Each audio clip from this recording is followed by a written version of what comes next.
Hey everyone, I'm Alexey. I work on Reth at Ithaca, and today I'll be talking about Reth Execution Extensions for next generation indexing. So let's start with what is indexing, why do we need it? Ethereum is a database in itself. It has history, state, and receipts. And it sounds like it's sufficient for all our needs, but it's not, because history is too large. And as an example, when you want to query all the transactions for a user, you need to go through all the transactions in the history. Same with state. You can query the account balance and account nonce very easily. But for example, to query the ERC20 balance, you need to actually index every smart contract for the ERC20 and calculate how many tokens does the user have. Receipts and logs are good. They work, but unfortunately, sometimes they lack all the required data in them. And you still need to know what receipts to query. So you can have some transactions that emit the logs about the deposit, for example, into the Beacon chain deposit contract. But you need to query the transactions for this contract. So people usually build indexers. Indexers are third-party solutions that store the data elsewhere. For example, it's Etherscan that we all use, it's Dora, and also wallets. Wallets are indexers. They usually outsource it to someone else, like Infura, Etherscan, whatever API.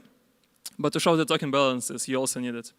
And if you think about it, a rollup can also be a kind of an indexer, because you need to keep track of the deposits from L1 to L2. You need to derive the data from L1 to get the L2 state, for example, when syncing. So yeah, it's an out-of-node infrastructure that indexes on-chain data to get some useful data off-chain. So how do indexers work today? You, as an indexer developer, have several choices, and the most obvious one is using the JSON RPC. JSON RPC has the ETH subscribe method that allows you to get notifications for new blocks that arrive. This will get you the transactions, and you can also trace these transactions later. You can inject your code into the node source code. For example, you can have Geth or Reth or Nethermind code. You fork it, you inject your code for storing the data from the transaction into your storage of choice, Postgres, Kafka, whatever, and you process it later. And you can build on top of the existing node components and create your own indexing node that runs in the same binary, in the same process as the node itself. So let's go through all of them and talk about pros and cons. JSON RPC subscriptions, very easy. Every node has it. This is the thing that's almost spec'd. So people expect the behavior from every node to be the same. The cons of this approach is the poor performance, mostly due to JSON RPC serialization and data transfer, because you need to serialize to JSON, you need to make an HTTP request, then you need to deserialize all the things.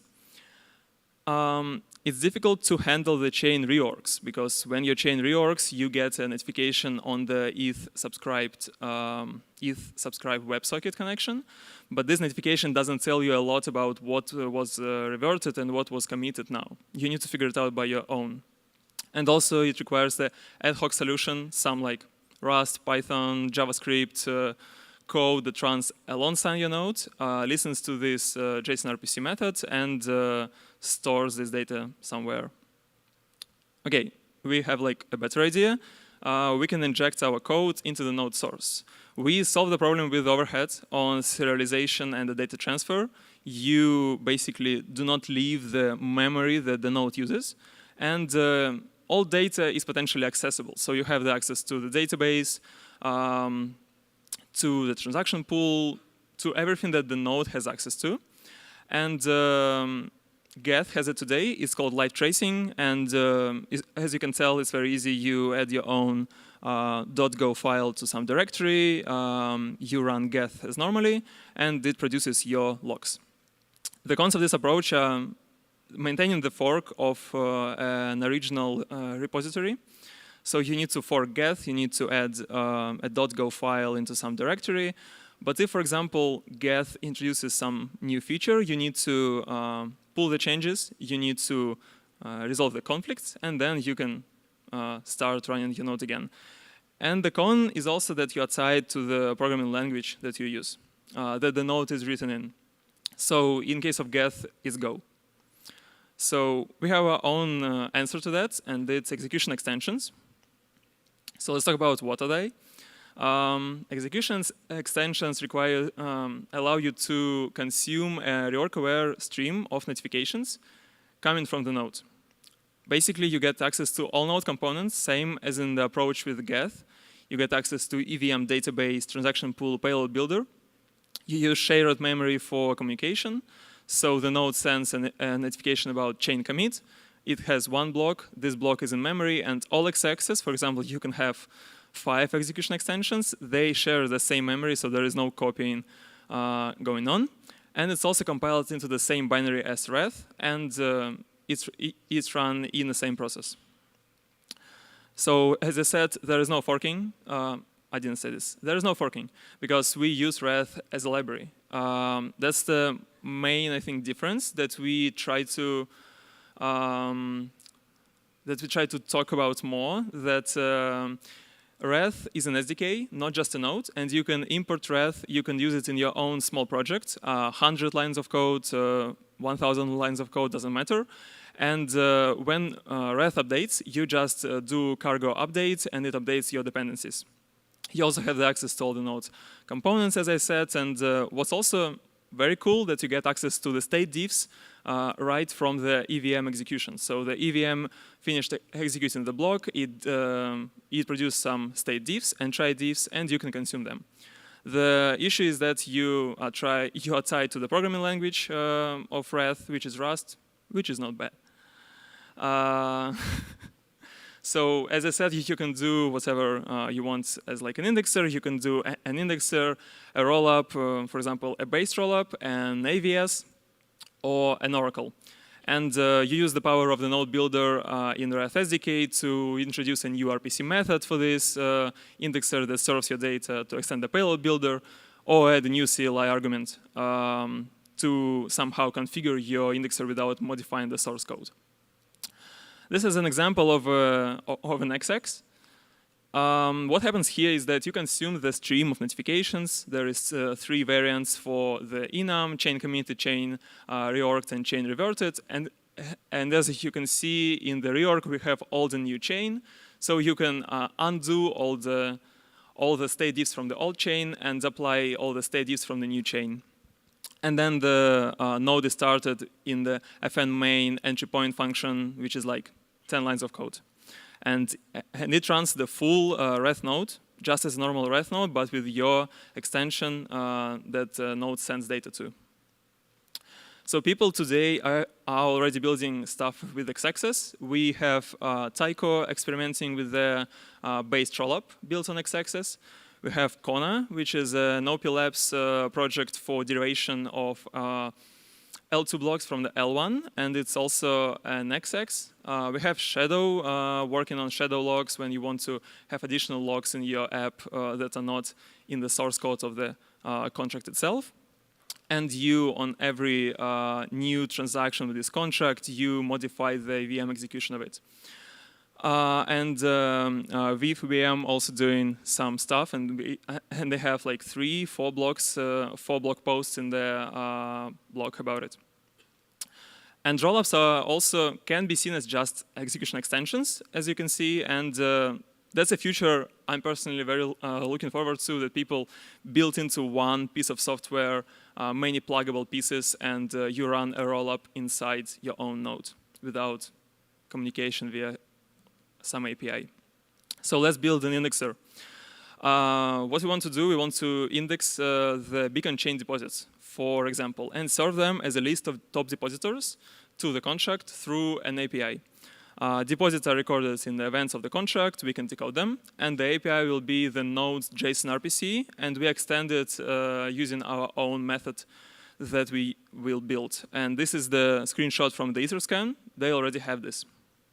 So The idea is that the power is in the stack that we built, and we can use, as I said, ExEx for listening to new blocks. We decode these transactions and chain events using Alloy. For storage, I will use SQLite just because it's the safest choice for a small project. An embedded database. For the API, I will use a custom JSON RPC method, and we will bundle it all together with the node builder and test using cast from Foundry to send the RPC method, to send the RPC request to our node. So listening to new blocks. Basically the same as I showed before, same boilerplate. You have the notifications channel, you consume it, and you react on different events. Decoding the chain events. We have two definitions here. We define the deposit contract address, which is done with the address macro from Alloy, which represents the address in memory efficient way and not as a string. And here the coolest thing is the sol macro, which parses the Solidity source code and generates the Rust code from it. Basically, you'll have a struct deposit event with these fields, pub key, withdrawal credentials, etc. And this will not generate the code into a separate file, but will have it in the same file accessible through your LSP or whatever you use. And during the compilation, it will generate this code. For storage, we use SQLite. And what we store is one row per deposit. So every time we have a reorg, we have a reverted chain, and we delete all transactions that are in the reverted chain from the database. And we do it by the hash. For the commit, we do a bit more. We go through blocks in the chain, because, for example, if it's a 2D preorg block, you will have 2 blocks in the reverted and 2 blocks in the committed chain. You go through the blocks, you go through transactions with receipts, you go through the logs in each transaction, and you also filter only those transactions that are sent to the beacon chain deposit contract. You filter the logs, you decode the logs, and then you insert this data with the amount from the log into your database. API. We define a trait that has a namespace of Devcon and the method of depositors. There is one argument, count, for limiting the output length. How many top depositors do we want to get? And this method does is querying the database with some simple SQL Web 2. We have node builder to bundle it all together. We create a new Ethereum node. We install the ExEx that we built. We extend the RPC with our module that we built, and we start the node. So when the node is up and running, it needs to sync. But if you already had the synced Reth node, you can use it because it's still Reth mainnet Ethereum node. You just have an extension on top of it. So if you already had a sync node, it will not have anything in the database, but it will backfill all the required blocks from Genesis. And then you will have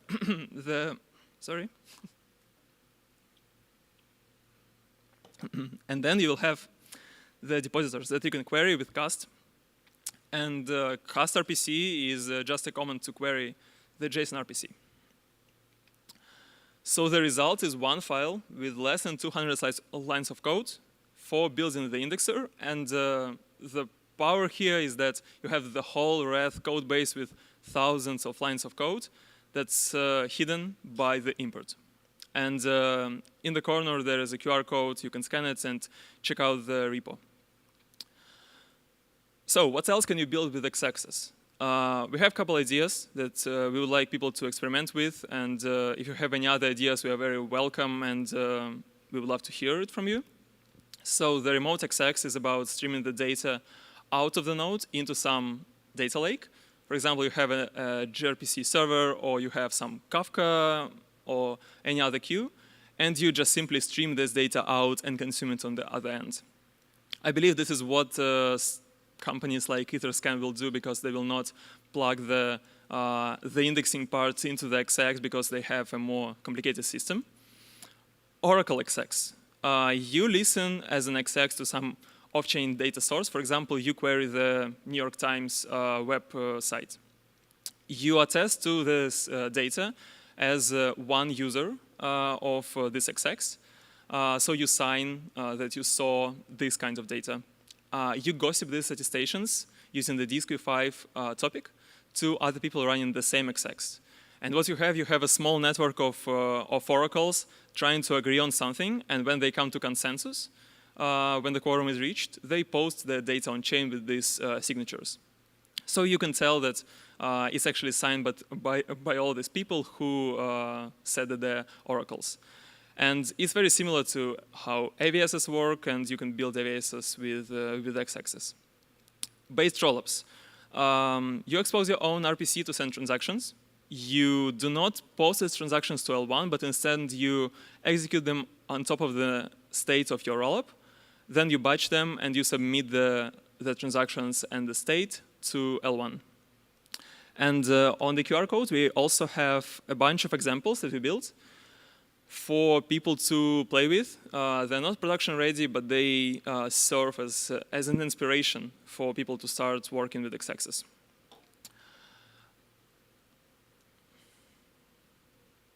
That's it for today. Thank you, and let's build.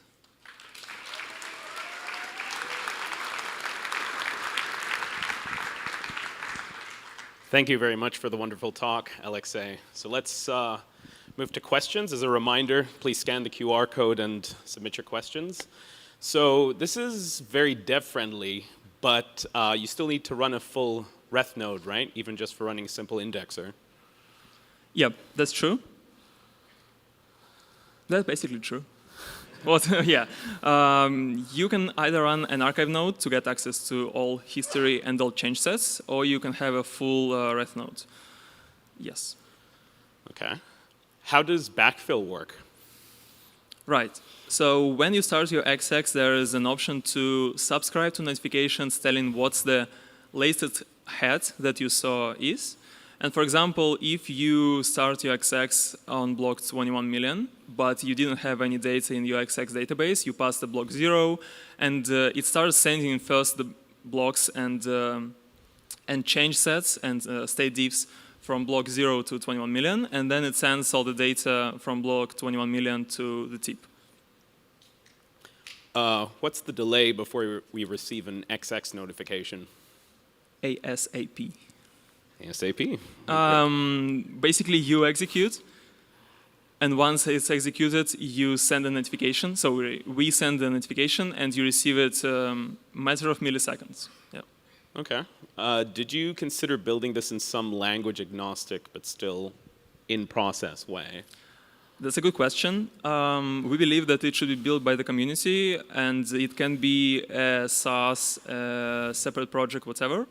Basically, the idea is to execute some logic in your ExEx that's written in, for example, Go, that's compiled to WASM, and you send this notification to the WASM runtime.